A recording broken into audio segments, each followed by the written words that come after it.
Chapter 6. The Rescue Team.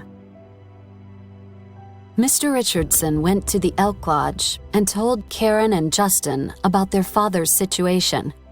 They were very upset and immediately went to see Ross at the Kobuk Kennel. Ross and his dad, Daniel, met them at the door. Daniel Kobuk was a tall, strong Inuit of about 40, with long black hair and friendly dark eyes. Mr. Kobuk? Said Justin softly.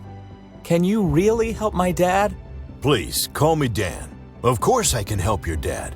I'm the best musher in Alaska. I won the Iditarod race 3 times with the worst possible weather. My dog team and I traveled 1,000 miles for almost 2 weeks. Have a seat, and my wife will bring us some hot chocolate. They sat down at a small table near the fireplace. During a blizzard of minus 45 degrees Fahrenheit, small airplanes and helicopters can't fly, and the motors of cars can't start. But our sled dogs have bodies, hearts, and brains that machines don't have. At minus 45 degrees Fahrenheit, all the dogs need is a good breakfast, and they're ready to go. Nothing can stop them. They know exactly where they're going, and they get there.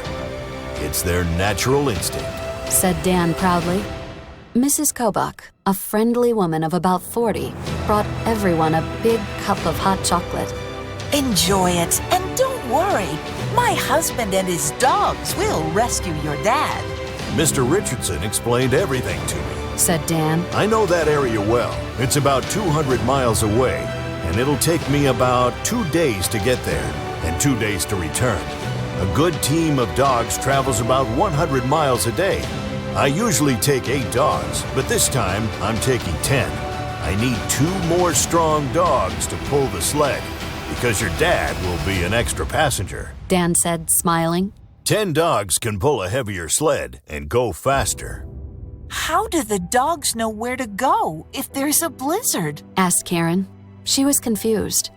These dogs are intelligent and well-trained. They're not afraid of anything.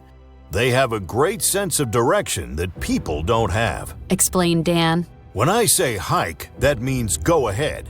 When I say gee, that means turn right, and ha means turn left. During a blizzard, I can't see where I'm going, but they can. They're amazing. Now it's time to get the dogs ready. Ross, come and help me, please. Can we watch you? Asked Justin and Karen. Sure, come this way, said Dan, going to the kennel. Okay, Spike and Queen, you're the lead dogs. We're going for another adventure. Nikki and Ruby, you're the swing dogs. Now the team dogs, Mango, Charlie, Frisco, and Toby. And the last 2 are the wheel dogs, Buck and Snowball. Dan put on their harnesses and attached every dog to the gangline. The dogs were ready to go.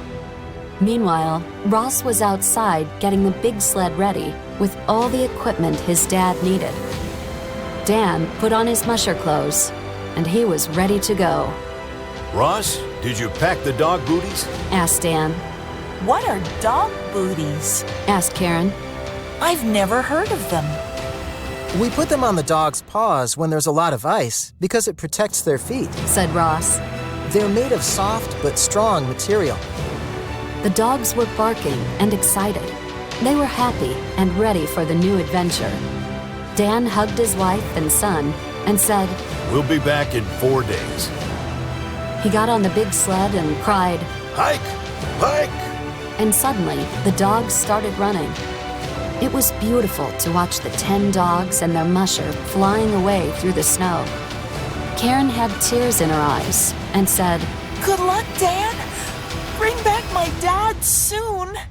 Ross looked at Karen and smiled. Cheer up. You and Justin can help me with all the work in the kennel. You'll be busy. We need to feed the puppies, brush them, and clean the cages. Let's go. Dan and the dog team started to travel north.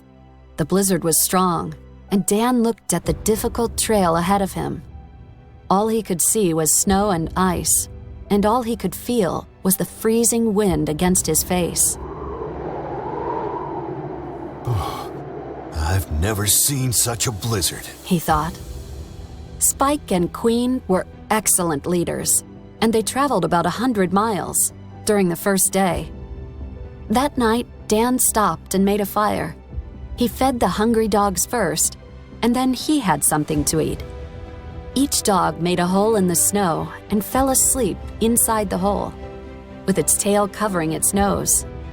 This is how sled dogs always slept, because it was warm for them under the snow. Dan slept in his tent. George's foot hurt badly, and he couldn't do anything except wait for Dan. Luckily, he was inside the big van, and he had enough food and water for another 2 days. He worked on a long report for Mr. Richardson and watched the blizzard outside.